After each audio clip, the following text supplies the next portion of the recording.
दोस्तों आज हम इस वीडियो में समझेंगे कि मॉसफेट कैसे वर्क करता है। इससे पहले दो वीडियो हम इस सब्जेक्ट पे एसएमपीएस पे बना चुके हैं। एक तो ये वाला एसी यहाँ से इन हुई और ब्रिज रेक्टिफायर तक पहुंचकर डीसी 300 वोल्ट में परिवर्तित हो गई। दूसरा वीडियो था हमारा ऑक्सिलरी वाइंडिंग की पीडब्ल्यूएम आईसी को वीसीसी कैसे मिलती है और ये कंटिन्यू कैसे स्टार्ट होती है। आज हम इसका तीसरा वीडियो बनाएंगे कि मॉसफेट वर्क कैसे करता है स्विचिंग आईसी के बाद। तो ये हमारी है एमटी ट्रांसफार्मर की मेन वाइंडिंग जिसमें मॉसफेट स्विच करता है। यहाँ है हमारी 300 वोल्ट डीसी जो इसमें यहाँ 450 वोल्ट का जो कैपेसिटर लगा था वहां से। ये वो कैपेसिटर है जहाँ 300 वोल्ट से कैपेसिटर चार्ज होता है। और ये वाइंडिंग है एमटी ट्रांसफार्मर की, इस वाले की। ये वाला ट्रांसफार्मर है, इसकी वाइंडिंग है ये। तो 300 वोल्ट एमटी की प्राइमरी वाइंडिंग के मेन छोर पे फर्स्ट वाले सिरे से गुजरती है इस कॉइल के अंदर से। तो ये लास्ट छोर से निकलकर पहुंचती है मॉसफेट की drain pin. Drain pin MOSFET की बीच वाली पिन। मॉसफेट में 3 पिन है। पहली गेट पिन, ये वाली, ये है गेट। दूसरी है ड्रेन और तीसरी है सोर्स। बीच की पिन जो है वो ड्रेन है और उस पर एमटी का प्लस पहुंचता है कुंडली के अंदर से घूमता हुआ।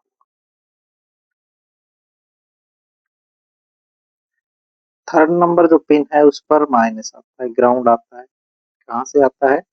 कैपेसिटर के ऊपर से। जहाँ कैपेसिटर है वहीं से ही ग्राउंड इसको मिलता है। हमने पिछले वीडियो में बताया था कि इसके बीच में कहीं कहीं यहाँ रेजिस्टेंस भी मिल सकता है। इस ट्रैक के बीच में कहीं कहीं रेजिस्टेंस मिल सकता है या डायरेक्ट आ सकता है। अब बात आती है कि इस सारे सिस्टम के पास ये आउटपुट कैसे देता है, ये मॉसफेट स्विच कैसे होता है। तो इसका स्विच होने का एक ही सिस्टम है जो हमने पिछले वीडियो में पढ़ा कि पीडब्ल्यूएम आईसी स्विचिंग कराती है। पीडब्ल्यूएम आईसी को दो वोल्टेज प्रॉपर चाहिए ही चाहिए। किसी भी आईसी को चाहिए, पीडब्ल्यूएम नहीं, किसी भी आईसी को।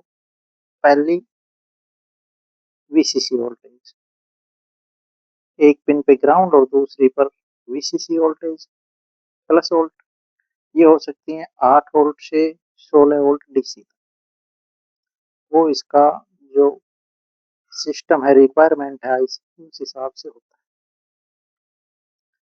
वो यदि आप इसका पता करेंगे तो गूगल से इसकी डाटा शीट निकालेंगे तो आपको इसका पूरा सिस्टम पता लग जाएगा। ये मिलने के बाद ये स्विचिंग करती है। स्विचिंग करती है और स्विचिंग से एक पल्स जनरेट आउटपुट के रूप में बाहर निकलती है। ये स्विचिंग पे आउटपुट पे पल्स निकालती है। कितनी वोल्टेज में निकालेगी? जितनी इस पे इनपुट है, वीसीसी जितनी आ रही है उतनी ही आउटपुट ये निकालेगी। ऑन ऑफ की कंडीशन में ऑन ऑफ आएगी, रुक जाएगी, एक बार प्लस फिर ग्राउंड, फिर प्लस फिर ग्राउंड। ये बहुत तेजी से होगा। हाई फ्रिक्वेंसी की बोलते हैं इसको। जब ये तेजी से होगा तो 1 सेकंड के माइक्रो के हिस्से में होगा, माइक्रो सेकंड में होगा। 1 सेकंड के माइक्रो सेकंड में ये स्विचिंग करेगी। जब यहाँ से प्लस जाएगा तो ये मॉसफेट ऑन होगा। ऑन का अर्थ है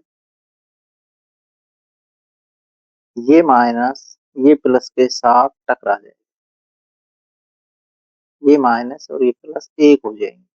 तब ये एक होंगे तो यहाँ रुका हुआ माइनस और इस पिन पर रुका हुआ प्लस यहां से होते हुए अब इस कुंडली के अंदर पहुंच जाएंगे। तो जब इतना तेजी से ये होगा कि तुरंत होते ही बंद हो जाएगा, और ये तुरंत ही बंद हो जाएगा। मॉसफेट जैसे ही बंद होगा तो इसे बंद करने के लिए यहाँ आएगा नेगेटिव। जब ये पल्स देना पॉजिटिव की बंद कर देगी, पॉजिटिव 5 वोल्ट या 8 वोल्ट जो भी आएगी वो बंद कर देगी, यहाँ ग्राउंड आएगा। लेकिन ग्राउंड यहाँ पार्ट इतने ज्यादा होते हैं और यहाँ ग्राउंड पहुंच नहीं पाता। तो इसके लिए क्या डिजाइन किया गया है कि मॉसफेट पे गेट पे पहली पिन पे और 3 नंबर पिन सोर्स पे दोनों के बीच एक रेजिस्टेंस लगा दिया जाता है 10 के या 5 के। इसका फायदा क्या मिलेगा, जब जब आईसी ऑफ होगी स्विचिंग के लिए, तब तब स्विचिंग ऑफ होगी, पल्स यहाँ आना बंद हो जाएगी इस गेट पे। तो ये ग्राउंड ये रेजिस्टेंस के थ्रू यहाँ पहुंचे और ग्राउंड आते ही ये क्या हो जाएगा, बंद हो जाएगा। मॉसफेट इसमें जो लगा हुआ है वो है एन चैनल, ये है एन चैनल मॉसफेट। तो जैसे इसको नेगेटिव मिलेगा ये बंद हो जाएगा, पॉजिटिव मिलेगा ये ऑन हो जाएगा। ये रेजिस्टेंस लगाना भी जरूरी है। जब भी आप कभी मॉसफेट चेंज करें तो ये रेजिस्टेंस जरूर चेक करें। यदि ये ओपन हुआ तो ये मॉसफेट तुरंत शॉर्ट हो जाएगा। मॉसफेट अब ये तो हमने लगा दिया इसकी प्रोटेक्शन के लिए, मॉसफेट ये शॉर्ट नहीं हो, ऑफ तुरंत हो जाए, क्योंकि इसके अंदर एक कैपेसिटर होता है मॉसफेट के अंदर जिसपे चार्ज हो जाता है वो, इसके ना आने पर भी उसमें करंट रहता है, उससे ये ऑन रहता है। रेजिस्टेंस इसलिए ही लगाया जाता है ये बंद हो जाए। बंद तो हो गया, लेकिन अभी एक समस्या और है इसमें। इसमें जो यहाँ कुंडली के जरिए करंट बहा, करंट पहुंचा और उधर से प्लस आया, तो ये क्वाइल जो है तार की ये चार्ज हो गई। अब ये कोलैप्स करेगी, जैसे ही बंद होगा ये करंट वापिस आएगा फिर मॉसफेट की पिन पर आएगा, और मॉसफेट की पिन पे आएगा तो मॉसफेट खराब हो जाएगा। तो इसको यहाँ पहुंचने से रोकने के लिए, इसको डिस्चार्ज करने के लिए यहाँ एक सर्किट बनाया गया है जिसे कहते हैं स्नाइपर सर्किट। इस सर्किट में एक डायोड, एक कैपेसिटर और एक रेजिस्टेंस का इस्तेमाल किया जाता है। ये डायोड है, यहाँ एक कैपेसिटर पीएफ जिसे बोलते हैं, और ये एक रेजिस्टेंस लगा हुआ है। देखो इसमें दिखाते हैं आपको, ये वाला तो वो डायोड है, ये प्राइमरी कुंडली है, ये मॉसफेट के ड्रेन से आ रही है, ये मॉसफेट के बीच वाले में लग रही है, ये वाली लग रही है अपने, और ये एक डायोड लगा है जो हमने यहाँ लगा दिया है, और यहाँ से एक यहाँ इस कुंडली के और इसके दूसरे छोर, डायोड के अगले छोर यहाँ ये हमने लगा दिया है कैपेसिटर।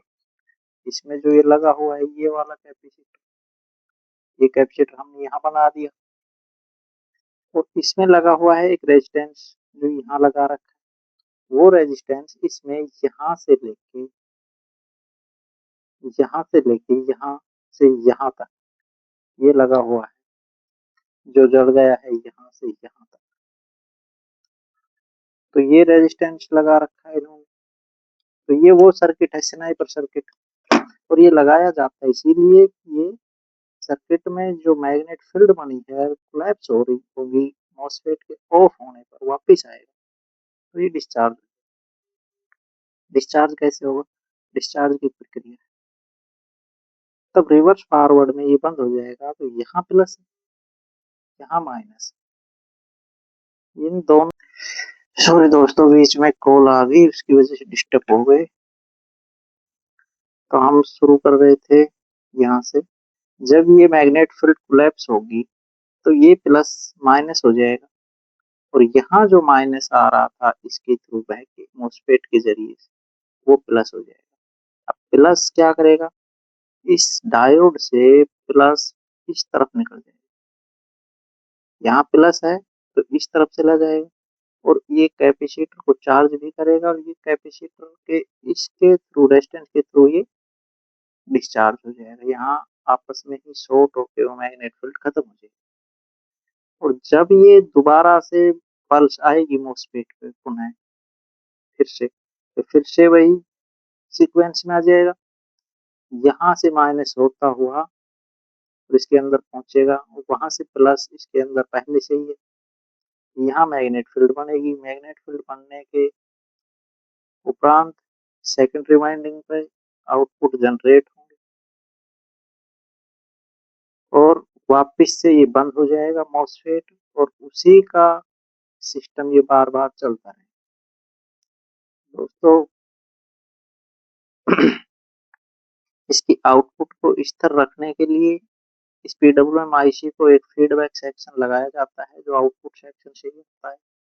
उसको हम नेक्स्ट वीडियो में समझेंगे कि फीडबैक काम कैसे करता है, क्यों लगाना जरूरी है और इस PWM IC को कैसे पता चलता है कि आउटपुट को कब बढ़ाना है और कब कम करना है, मॉसफेट की स्विचिंग कितनी करनी है, कितने हर्ट्ज पे इसको चलाना है और कितने पे इसको बंद करना है, ये हम नेक्स्ट वीडियो में देखेंगे। दोस्तों धन्यवाद वीडियो देखने के लिए,